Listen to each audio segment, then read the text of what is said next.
Syria prompted United Nations Secretary General Ban Ki-moon to cut short his overseas travel, and he returned to New York. There, he summoned the 5 permanent members of the UN Security Council to brief them on the work of the chemical weapons inspection team in Syria. CCTV's Stephen Fee has been monitoring the day's events. He's live outside UN headquarters in New York. Stephen, what can you tell us? Well, Mike, with the United States and France still appearing to push for a potential military strike against the Syrian government, the Secretary General here at the UN continues to urge patience. The Secretary General met behind closed doors, as you met, and we don't know what he said privately, but publicly, the Secretary General has been quite clear. The Security Council needs to step up and take on its mandate to maintain international peace, or else they risk being absent for a major global crisis. Now, Secretary Ban has pinned his hopes on a chemical weapons team that has wrapped up its work in Syria, and they're headed to The Hague, where they'll begin analyzing some of their evidence. Weapons inspectors spent their final day collecting samples at a military hospital in the capital city, Damascus. The full team is set to depart for The Hague on Saturday, where it will begin laboratory tests.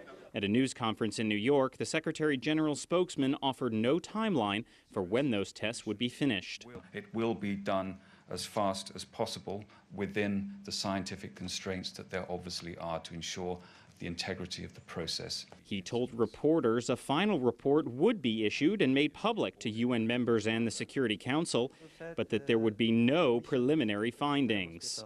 This is not an electoral process where you have exit polls and preliminary results. This is a scientific process. The only result that counts is the result of the analysis in laboratories and the analysis of the evidence that's been collected through witness statements and so on.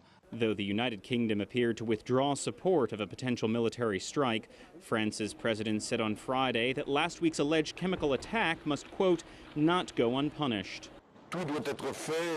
Everything must be done to find a political solution to the crisis in the country, but this could only happen if the coalition is able to appear as an alternative with the necessary force, notably an army. Still, Syrian leaders cautioned against a military strike, saying Western intelligence was flawed. They will face a very critical public opinion across the Western world that is not convinced that Syria used chemical weapons. With little time to spare before a meeting of the world's top 20 economic powers in Russia next week, UN Secretary General Ban Ki-moon will receive a briefing from the UN's top disarmament official on Saturday. And Security Council members are prepared for a potential emergency session as soon as the chemical weapons report is complete.